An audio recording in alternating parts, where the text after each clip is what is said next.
Alrighty, everyone, it's Tom with Hidden Beats, and today we have Michaela Slinger. Is that how you pronounce your name? Nailed it. Okay, perfect. So how are you?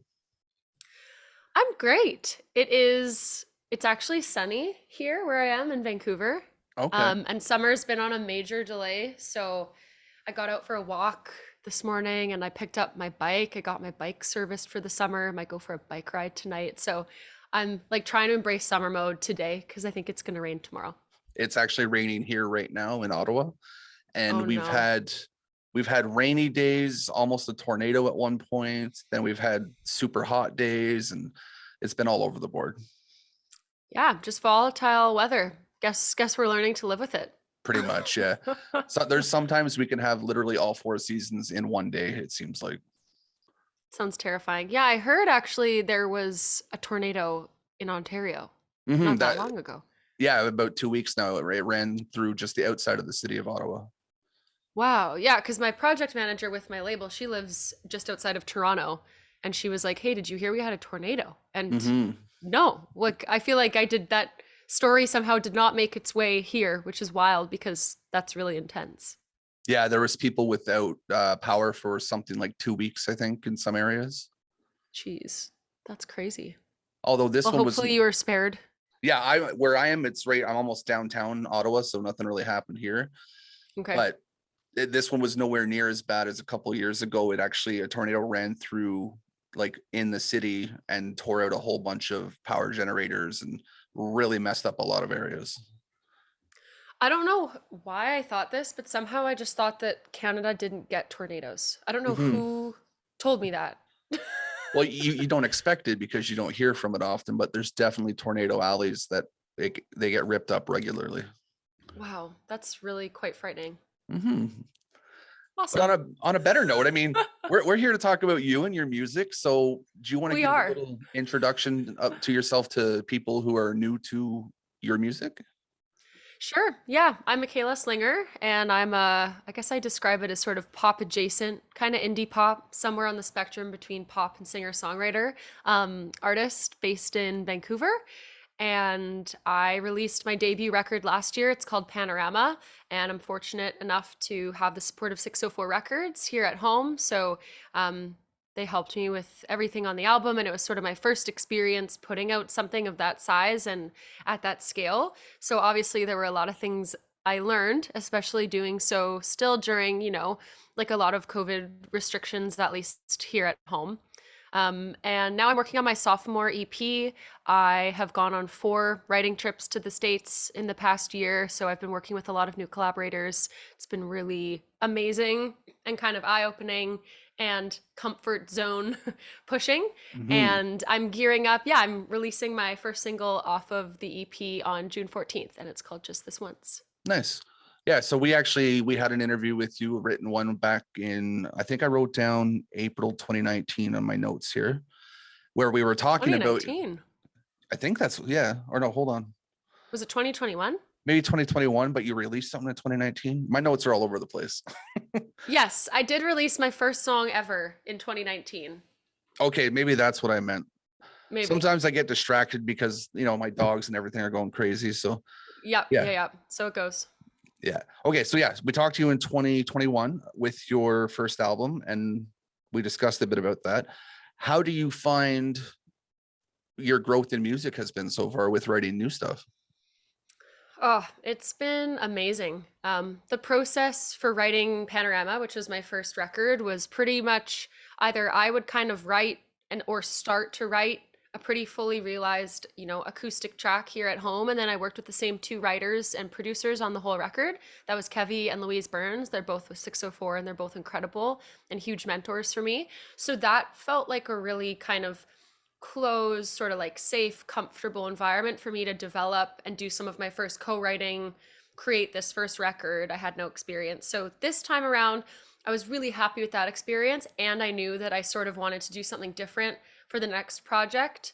And, traveling would sort of allow for that to happen in a way that it couldn't have for the first project. So I just felt like I needed to get out of my comfort zone, which is Vancouver and known collaborators and known process, and sort of put myself in different situations and see if I, sank horseman. Hmm. So the first trip I went on was I did 2 weeks in LA and 2 weeks in Nashville. That was back in the fall. And then I sort of repeated that trip a couple months ago. So I was in LA again in March, and then I was in Nashville again in April.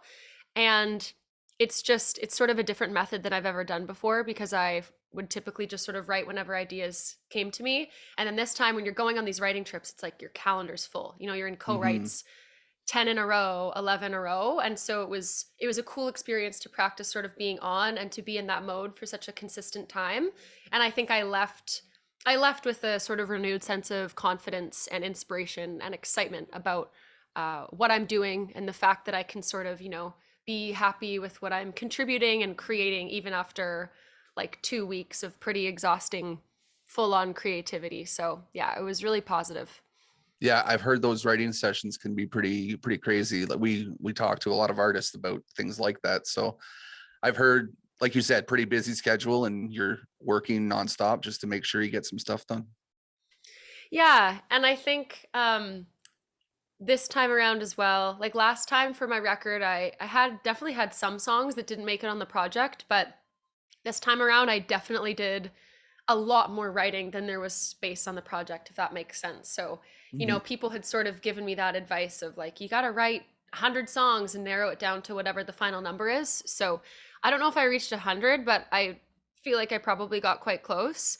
And in my experience, after doing these 4 trips, I would say one song from each trip has made it on the final project. And Okay. then there's a whole bunch of other ones where maybe it'll be for a future thing, or it might be for sync, or maybe I'll take the pre-chorus because I really like that and put it in something else. But you do put a lot of, blood, sweat, tears, heart, and soul into this for often just one 3 minute and 30-second song out of, 2 weeks and lots of time and money. But it's completely worth it. And I also have just made really fast friends in both of the places I've gone. And I kind of think that speaks to the creative community in general. It's kind of like no small talk, straight to the heart of it in the first 5 minutes. So it's always fun to be in a new city and feel like you can have a great community. Hmm. Yeah, and the music community is amazing. I've had nothing but good words from everywhere across the board about that. Yeah, yeah, it is really cool. And what I found as well, which is exciting, and every city has a different sort of spirit and culture around their writing and their music scene, but in LA and in Nashville, I feel like even no matter what people have said about LA, at least the people I was with, it was the same in both places, where if I wrote with person A on Monday, if they had a good experience, they would be like, "Oh, I really want to set you up with this writer." And then it was either I'd get set up on that trip, or next time I would get to rewrite with person A and person B. So it Okay. just sort of like exponentially grew. And I felt like people are really generous with their kind of connections and ideas and excitement for you, which is really nice, because obviously it's nerve wracking taking your guitar in a suitcase on a plane and kind of going. It's like I have the vision of, the person, like the little cartoon character with a stick and the little Yeah, sack on the back, just like leaving home to see what's out there in the scary world. So yeah, I found that people were really supportive and generous. that's good. Yeah, it's nice to hear that that's still happening out there. Hmm. So we got to listen to the new track, the demo version, just this one, and it seems to hone in from a lot of personal experiences. Can you talk about that a little bit? Yeah, yeah. I mean, I would say most of my songs have some basis in either my reality or somebody else's reality that I'm interpreting, but just this once is definitely from an experience I was sort of having during the pandemic, where I don't know if you kind of went through this, but it was sort of, I don't even know, it was like I'd lost track of the different ways the restrictions had permutated, and you're kind of making plans, you have to scale them back, and you've sort of been in this, like I was in this apartment for, like 2 years with my Hmm. partner, and it became my gym and my writing room and my workspace and everything, like it did for everyone. So I think there was this feeling of a loss of agency, and then that made me just like want all of my relationships to just have this like kind of crazy direct sense of honesty, Hmm. because there was like so much happening in the world where it was like I don't have time or energy to beat around the bush or to like engage in niceties. It's like if something's going on, I just want to know about it, because everything else feels so chaotic that there's no point in trying to gloss something over. So this particular song, I think, came from that feeling of that sort of loss of freedom and maybe the idea that at one point I did have control of my life, or more than I did during the pandemic. I don't really think we actually do have much control, but it was a Yeah. nice illusion until March 2020 that I did. And so, yeah, I just was having this kind of repetitive conversation with somebody in my life during the pandemic, and I felt like we weren't exactly sort of saying what we wanted to say to each other.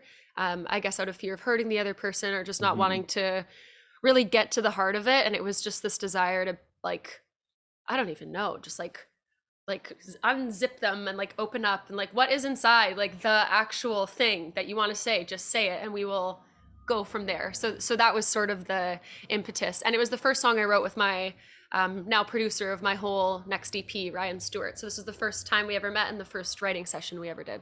Okay. Yeah, I find that during COVID, a lot of people learn to reevaluate, I guess, a bit and get to the point almost. Just what are we doing here? What is going on right now? Because everyone just has so many other little small things to deal with.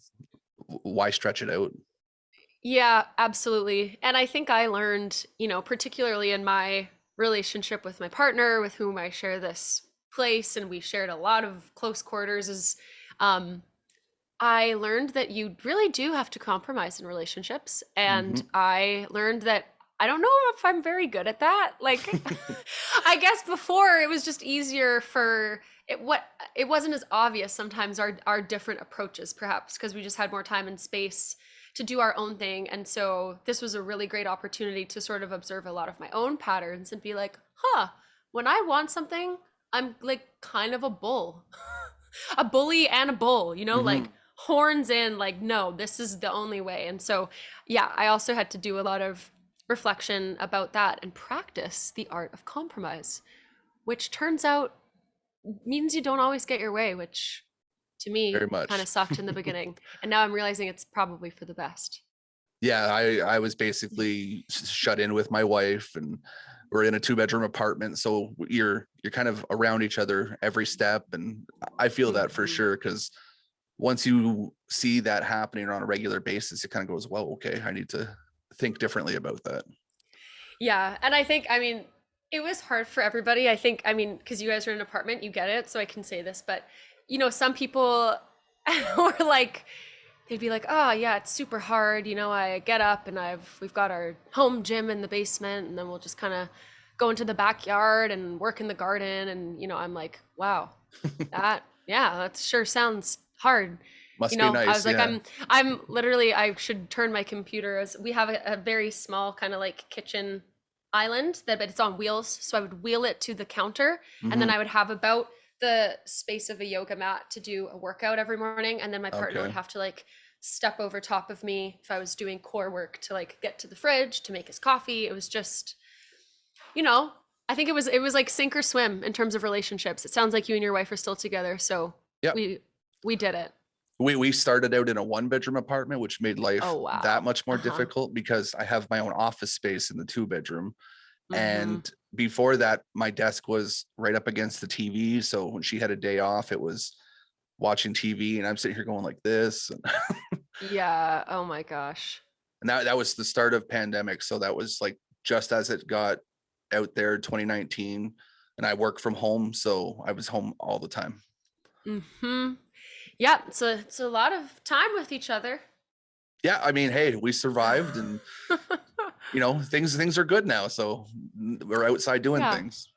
Yep. As are we. So Hmm. nice. But our balcony, our small balcony, got a lot of love in 2020 and 2021. My wife wishes we had a balcony because she would have been doing a little garden and everything out there. So we had to make do with no balcony and just going for walks with the dogs. Oof. Yeah, yeah. That's Hmm. intense. So one of the questions I wanted to ask you though, with the new track we listened to, it was a demo. Is that the final cut that you're going to have with it, or is there more you're going to produce with it? I don't know exactly what version you've heard, but the sort of spirit and sound of the song, to be honest, of Just This Once, has been not that removed from, I would say, the very first demo. It was like we both wrote it together last June, and I think Ryan and I were both, you don't know what it's going to be like with a new collaborator. It could be okay, it could be kind of bad, it could be kind of good, and it was just like, whoa, this is great. This is a great song. We're both super stoked. And so he, which I've learned is a bit of a pattern with him, but he was like, okay, I'm really booked up these next few weeks. So I'll probably have a demo to you in a week or two. And I was like, oh no, I don't want to wait. I want to hear it right away. And then the next morning he sent me a bounce, like a WAV file. And he was like, hey, I was so excited. I procrastinated my other stuff and I just wanted to work on this. So I knew we were both excited, which is cool. There was kind of buy-in on both sides. And I think just a lot of his initial production instincts were right. And so the demo already to me sounded pretty undeniably excellent. And so the different production elements from there were just kind of like making things sound bigger, doing different vocal takes, maybe like honing in on different sounds for drums and synth and bass and whatnot, and retracking some stuff that maybe was done, really quickly during the writing session, like a quick pass at the bass part. Mhm. But for the most part, it's kind of sounded in that world from the first day, which I think is pretty cool. The only thing we sort of added was like, there's always, for me, if I'm in the vocal booth, there's like endless things to do, endless harmonies to be done. And so we thought we were done. And then Ryan was like, I had this one idea for this one vocal part. Was we were already going to mixing. It was quote unquote done. He was like, Okay. just go in the booth and just try it. It's kind of like this thing. Anyway, so that made the final cut. You'll hear it at the end of pre-chorus too. But besides Okay. that, it probably sounds pretty familiar. Yeah, I mean, it sounds pretty complete. I just because I read demo, I was wondering if it was more of a first draft or anything like that, but it does sound pretty solid so far. Yeah, it definitely doesn't like incorporate an element of screamo or metal or anything if that's what you were hoping for the final product.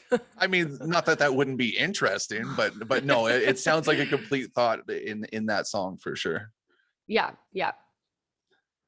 So does you said most of your music comes from like your life or other things? Have you ever come up with tracks that just like a random thought and you want to try and put something together with that or? Yeah, well, I think you can kind of find your muses in a whole bunch of different places. And so there's some topics that I feel kind of like, I've already got 2 feet in that sort of life experience, whether it's growing up or different family stuff or being in love, being in a relationship. And then there's other subjects that I think are equally as interesting to explore that I just don't have the everyday kind of experience of. Like, for example, like a whole bunch of breakups or like terrible heartache. I'm in a relationship that's really amazing, but I still want to explore these themes of sadness and sort of like severing of ties. So there's one song on the EP, for example, that I've played a bunch live already. It's called Petty Things. And it's a kind of a breakup song. It's about a relationship that's sort of fizzled out. And what inspired me to write that was I guess like one good thing can come from scrolling mindlessly on Instagram is that I was scrolling one night at like 9, and I had my guitar on my lap, and then I just saw a friend had posted about a divorce that they were going through, and him and his ex were just kind of like trying to be really mindful about the way that they did that, and they were still friends and they still loved each other, and that kind of inspired me to write a song not about like a I hate you, I'm gonna put your shit in a bag and throw it and light it on fire. More of this sort of like respectful adult kind of breakup that in a way Hmm. is just as sad because it's like, well, we do love each other. We just couldn't quite make it work. So that's an example of something that I still feel it personally, but it didn't, it, that exact experience didn't happen to me. I was kind of taking some creative license and putting on maybe like a bit of a character hat when I was writing it. Hmm. And those are nice that you can tell a different, like an outside perspective of that story too.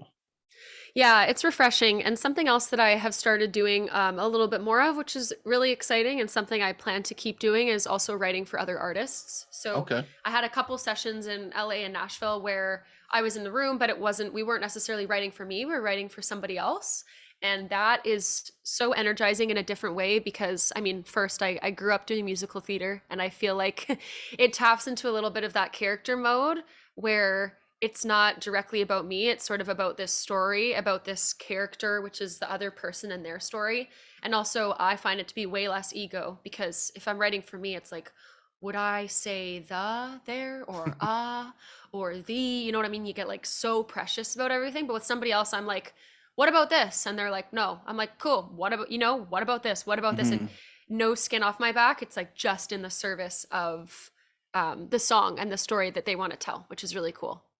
Yeah, I find if you're doing something for yourself, it's almost like you're too much of a perfectionist about how you want that exact thing to turn out for sure. Totally. And I think perfectionism is a funny thing because I think it's like that when people are like, "Oh, what's your worst quality?" and people love to kind of say perfectionism because it's sort of maybe like a subtle flex almost in a way. I Hmm. I just I'm not a perfectionist. I think that there's a magic to stuff being you'll never feel like it's quite done, and oftentimes those early instincts or those happy accidents are what makes a song or any kind of art piece really interesting. So um yeah, I think perfectionism can be kind of boring. Yeah, for sure. And it's always nice too. You hear those little hooks that you might someone left the record button on in the booth a little bit extra where you're playing around. Those fun things that you wouldn't expect always make something a Mhm. little bit extra. Yeah, and that's something I'm trying to focus on for this EP as well is getting into the booth and not having my mental state be about like I want this to sound good, I want to hit this run, I want to nail this note, I want whatever, because I think you just have to go in with the trust that, I love my voice, I love singing. It's going to sound good to me regardless. The degree of difference between good, great, excellent is probably not that noticeable, but what is noticeable is whether or not I'm actually like in it and in the moment and telling a story and emotionally connecting, or whether I'm a little bit like checked out and thinking more about the sound and less about the emotions. So that's actually super hard to do. And sometimes it takes me a while where we're just like doing takes where it's like, yeah, it sounds great, but where's the like oomph or like the The personality to it? feeling almost, yeah. Yeah, yeah, yeah. It's hard. Yeah, I've never been one like I used to play drums once upon a time, but I've never got into the idea of being a musician. I couldn't wrap my head around it. I'm more creative in other ways, but I can Hmm. understand that feeling of that where is this going? Like what's it doing? Yeah, yeah, totally. And I think coming back to the perfectionism thing, it's that, there are so many amazing singers in the world, like so many. I think any kind of time people might spend on TikTok or on Instagram watching reels, like there is no shortage of people who can do incredible covers and incredible renditions, but there's not that same number of like artists who are known for their complete thing, right? Because Hmm. it's more than just excellent, beautiful voice, although that's really nice, but it's sort of about the whole thing that you're doing and the unique perspective that you bring and the unique way you have with words. So I'm just trying to lean into that and worry less about, if that note was hit exactly how I wanted it to be Hmm. hit. Cause it's kind of like, oh God, who cares? And like you said, there's so many people out there. COVID also bred a whole new generation of musicians because what else were you Hmm. going to do? So that definitely Yeah. makes things a lot more interesting trying to navigate your way through that. Yeah. Yeah. I think so too.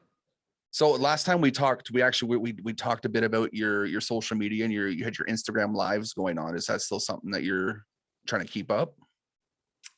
No, but that was fun while it lasted. I think I Okay. did 8 weeks during I don't know what chapter of COVID. I think it was kind of chapter one when everyone, that was at least here, like everyone was, really at home, streets were quiet, not a lot of traffic noise, anything like that. So, kind of to keep my own sanity and to create a bit of an online community in a scary, uncertain time. Yeah, I was doing those gone viral Thursday nights and people would kind of send cover requests. It was a blend of covers and my own stuff. So, that was really great. But no, there's something material and um I guess like you what's the word, you can't replicate it Mm. online versus in person. So I knew it was like the feeling I was going to get from doing that would be maybe 50% of getting back to doing live in-person shows, sharing real space with people. And so after that chapter there was like an opportunity to do some outdoor shows that summer at some wineries around BC, which was great. And then the following summer I put on a really fun show in Port Moody, which is my hometown, back of this like spirits bar, like 100 people, twinkling lights, beautiful September night. So I was kind of trying to find creative, safe ways to gather people so that we could do what we did on my Instagram, but in a in a fuller way where Hmm. like our whatever molecules are buzzing around in the air and nobody's lagging and applause actually sounds good and not like a tin can being thrown off of a balcony. Yeah. Yeah, it's definitely a different feeling getting out and having live music. So I can appreciate that for sure. Have you Hmm. thought of a plan going forward now that live music is coming back where are you going to try to incorporate the odd social media thing in there? Like, are you gonna try to keep that up or more focus on live stuff?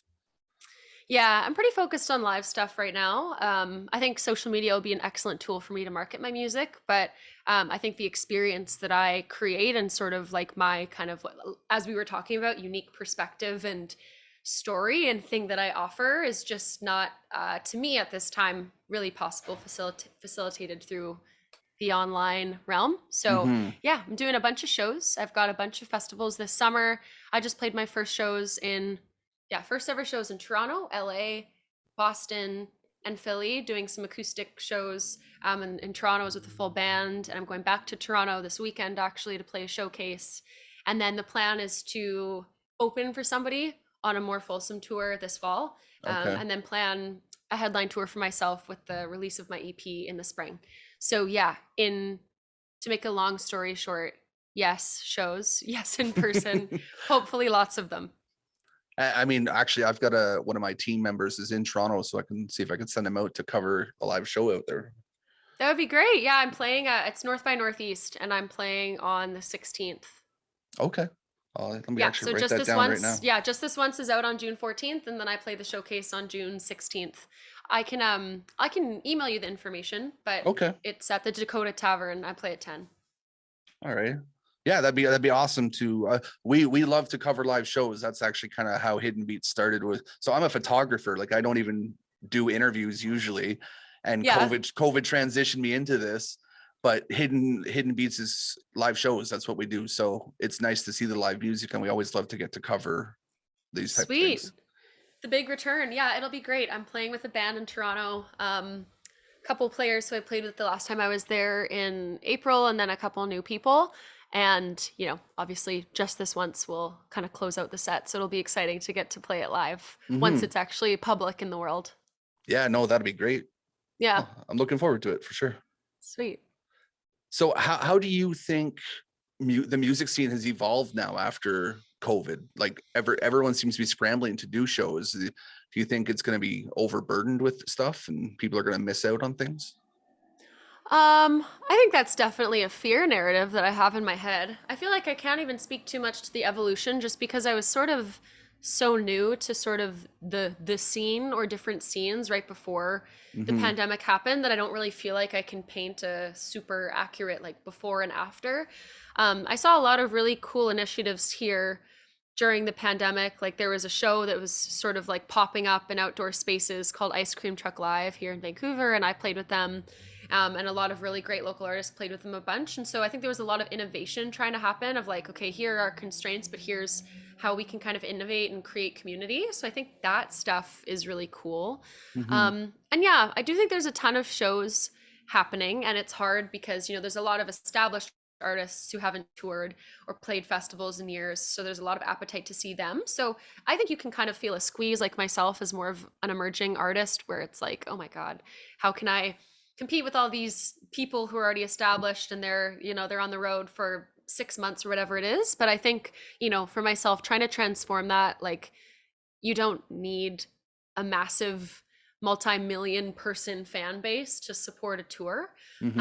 And depending on the kinds of experiences that you want to create, a backyard show can be actually the perfect place to do something in a city where you maybe know one or two people, rather than trying to book out a bar and do ticket sales. Like I even did one last summer here in Vancouver just through somebody who found me and invited me to do a show in their backyard.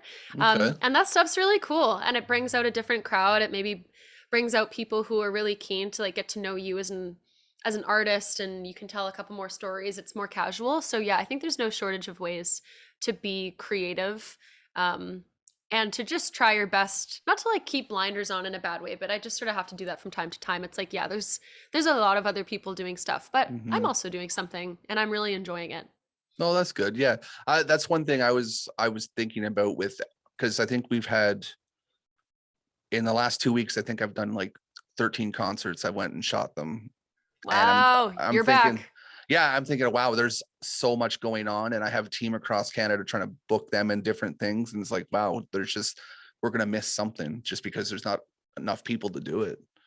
Totally. And great problem to have, because that was not the complaint we had, a year ago or 2 years ago. It was that nothing at all was happening. So I think it's better to have a lot going on than nothing at all. Even 6 months ago, there was like the thought of shows just coming back was fun at that point. So I know. I went to my first concert back here at home in January, and it was half capacity with masks and, pretty like strict on staying seated and things like mhm. that. And it was incredible, but it was funny having gone to the States in the fall, like going to Nashville in November 2021 was, it was, there was no difference between pre-pandemic and that to me Mhm. coming from here. So it was kind of strange to be in one mode and then to come home and be in a different mode. But I did feel lucky. I got a little bit of a live music fix when I went to the States and then, you know, came home and did better. No, that's awesome. And yeah, it seemed like the US just kind of at one point we're like, okay, everything's open, just go have fun. Yeah, which is, a bit of a scary approach when you're presumably responsible for public health. But, you know, Hmm. as a fortunately healthy person, I did get to enjoy some live music and I felt good going, being vaxxed. But even still, it was a bit of a mental trip. Yeah. Oh, it was for me too, getting just back into the swing of shows and you see thousands of people and you're like, oh my God, like I haven't seen Hmm. this many people in 2 years. I know. Mhm. I need to lose my cough paranoia. I was at a coffee shop this morning and somebody was coughing and I was like, ah, like, why are they Mhm. here? And then I'm like, you know what? Like, they could be coughing for any number of reasons, but it's that mode from, 2020. That was actually my same idea. Like I was worried. Well, I get dry throats and stuff like that. So if I'm in public and cough, I'm like, oh my God, who's looking at me Oh now, and God. who's wondering? And Absolute nightmare. I know you gotta like run into a dark alley and just cough by yourself. yeah, and muffle it and try to make sure nobody hears you. Yeah, it was a bit of a Uh-huh. nightmare for Uh-huh. sure. Yep. So I do have a couple fun questions I always like to ask, and it kind of gets a little bit more feel of who you are. So Sure. These are all fun, by the way, but okay. well, Fun round two. so I fun to round out the event, we'll say. Great, great. So I always like to ask, actually, well, it's been more of a recent thing. Are you someone who likes to release a single, or do you like to try to release a whole album? Like, which would you prefer Both. to do? Okay. I think they go hand in hand, and I'm pretty new to doing either, but I think releasing a full project is cool because it sort of feels like a scrapbook of the past couple years that you've had. That's why I'm really excited for this EP to come out. But at the same time, I was quite reluctant about like the whole kind of singles game and like just releasing single after single. But I do think it's a cool opportunity to sort of build a world around one song, Hmm. and show how much goes into even one song because then you can show the process behind how you made it, create a distinct visual identity that helps tell the story. So I think there's different excitements and stresses to both. So that's not a decisive answer. I'm just gonna say both. No, and that's fine. And the reason I ask that now is because in the last couple of years, it's been a lot of people have been going to the route of releasing, several singles versus an album, just to kind of garner more traction, I guess, in a sense, by spacing things out. Hmm. So it's interesting to hear people's thoughts on that for sure. Yeah. Next one I have for you, and I like this one because I love music, so I always like to hear different thoughts on that. What's one thing that you have on your go-to playlist that you wouldn't or people wouldn't expect that you listen to? Oh. Um. People wouldn't expect. There's probably a lot of things that are expected that I could say. Um. Okay, this is random. This will pop into my head every few months, and I'll fully like have a dance party to it in my bathroom or apartment, or if I'm out for a walk or a run. But there's a song "Mama Let 'Em Play" by Jerry Doucette, Okay, I've actually heard that like one. Canadian rock guy, and it's just Mhm. got this like sick like guitar boom boom boom, and it's like I grew up listening to that stuff. My parents love that song. I don't listen to rock necessarily as my primary genre, but it's just so infectious, and they have this really big like bridge build where it's just like the sticks on the edge of the drums and then it builds, and I think when I want to hype myself up about performing or just like remember how good it feels, I will like imagine that for whatever reason I'm on stage, but I'm playing that song by Jerry Doucette and like, I don't know, somebody's on their back, like licking a guitar. Yeah, Yeah, it's fun. those are fun, and it's like a guilty pleasure song that good song, and you just have fun with it. Exactly. Yeah. So we asked you last time about something that people didn't know about you, but I want to know, what is something that you think should be asked more in interviews that's not asked enough? Ooh, that's a cool question. Um, it's a good question, so I'm gonna really have to think about it. Hmm. Um, I I mean, I'm biased because I love listening to sort of podcasts and interviews about like process for artists and writers, but I think getting to tell the story of how a song came to be, like its journey from inception to finished song that the public can listen to in their ears, is always really interesting. I think because it often takes so many forms, it can be kind of worked on in different cities by different people in person or virtually. Like I guess it kind of feels like, in a way, you know, when you're like tracking, if you order something, you track your package and you're like, whoa, Hmm. it's at this warehouse here. Whoa, now it's at this distribution center here. Whoa, now this person literally has it in their hand and they're driving. It's like, it just has this whole life before it reaches you. And so I think getting to talk a bit about process, or what were some of the sticking points, what was really hard to decide on for the song. Should we do this or that? Should we use this sound or that sound, this lyric or that lyric?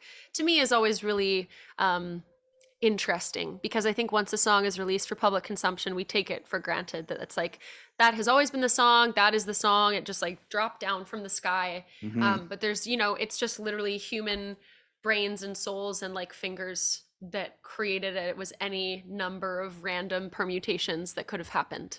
Yeah, I like to listen to a song and wonder, I'll break down the instrumentals and things like that in my head and be like, I wonder what was the thought process for this drum beat here and this here. And I always like that too. It's interesting to see how people do that.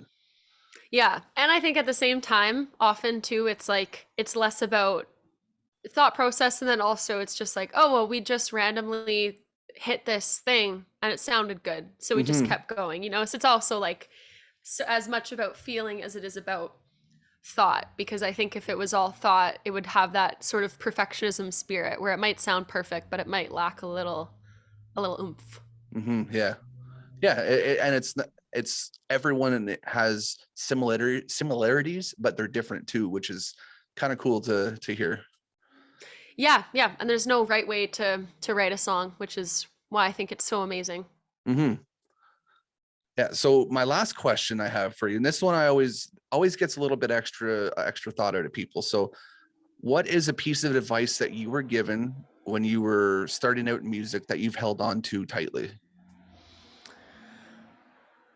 um a couple different ones sort of come to mind. I don't even really know who said it. I mean, I think a couple of my really close friends who've produced my first music videos would always talk about like killing your darlings, which is maybe more of a film tour or a film term, because they're, you know, actors and they cinematographers and make videos. But I think it's sort of this idea of not being too precious or holding on to your ideas too tightly, just like allowing yourself to. I think there's too much stress that comes with being like, this is the best idea ever, or like, oh no, this idea came and then I forgot about it and that could have been my big thing. It's just, you know, you just kind of have to carry on and trust that things will come your way and you'll continue to be creative. And, you know, there's lots of songwriting advice that's like, if you think you have a great chorus, scrap that line and try to write a better one. Like, don't get too comfortable or complacent. So I think that's one. And then something else, honestly, that's been in my head the most is from my first writing trip to Nashville. I wrote this song with somebody who's in a really great Canadian band, actually, Wild Rivers. Okay. And he, I don't know, we were just talking about music and the industry, and I really think that they are incredible and they've had a wonderful trajectory. So I was sort of asking for advice, and he was just saying that like his advice that kind of guides their band is just to be undeniable. Like, be undeniable in what you do. And that has really, I think, guided my thought process for this project. And I think what that means to me is also just like, it has to be undeniable to me. Like, I can't settle for, this is okay or this is good enough. It's like, it has to be exactly the vision that I have. And that also means leaning into whatever that unique thing is, rather than just trying to create something to appease a bunch of people. It's like, well, what do I feel like is undeniably me? which sometimes feels kind of gross or yucky to be like so yourself in what you're doing, but that's also where the most interesting stuff comes from. So yeah, that undeniable line definitely has rattled in my head. Okay, no, that's good. Yeah, like learn to be willing to evolve and make sure it hits home with you, really. Yeah, basically you said that in a really succinct way that I didn't, but yeah, those two things combined. No, and I always ask that from different. So a lot of the times people I've had such random things of, learn to be humble and don't take, don't count numbers and don't do this and don't do that. So I always like to hear each person's thought about that. Yeah, yeah, those are two great ones as well. hmm Now, kind of a second part to that, what is a piece of advice you might give to somebody now with everything you've learned as they're coming up? Hmm. I think I would just like my advice, and it's been cool. I've been starting to run some songwriting workshops in different classrooms and stuff here in the Lower Mainland, and spoken to a couple classrooms just with friends who are teachers and whatnot. So I think sometimes this advice is maybe like I've said it to people already who are younger, but I think just like really creation and music and any kind of art form should have joy at the heart of it. And that's something that I just keep coming back to as well, because especially in a release cycle, there's a lot of admin, there's a lot of emails, there's a lot of stress.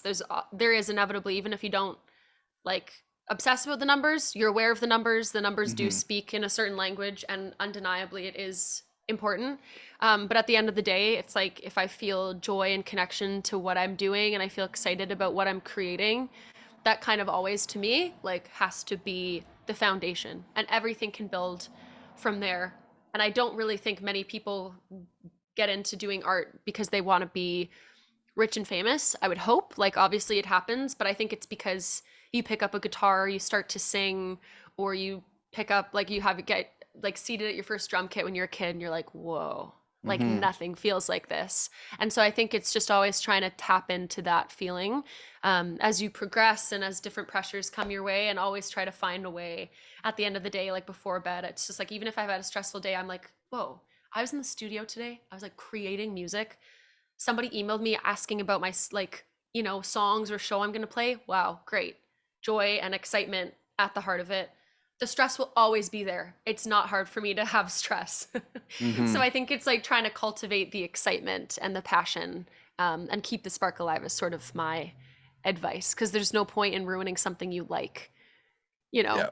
Like, No, and I feel you completely on that one. I find myself similar. So I might go shoot 1,000 pictures at a concert, but when I find that one that's like, wow, I did a good job on that picture. mm, feels so good. You get that like buoyant, floaty feeling. And that to me never goes away. Like the first time I ever heard a demo of mine from my first song that I released, I was biking home and I was listening to it, and I like literally a semi truck probably could have hit me and I would have been completely fine. I was like, I am invincible. This feels great. And it's still that feeling every time, which is really cool. I think that's how you know you're doing the right thing. So if Mhm. you get that feeling, like watch out for traffic obviously, but maybe you get that feeling from a good photo. I mean, I don't leave my house most of the time when I'm doing anything. So Yeah, yeah, yeah. Harder to like edit on the go while you're walking. That's the nice thing about listening to my music, is like I've been listening to my EP, on repeat secretly on walks, which is one of my favorite activities. Mhm. No, I love it. I love it. I think this was a great conversation. That's pretty much all I have for you, really. Is there any final notes that you want to leave to viewers/listeners?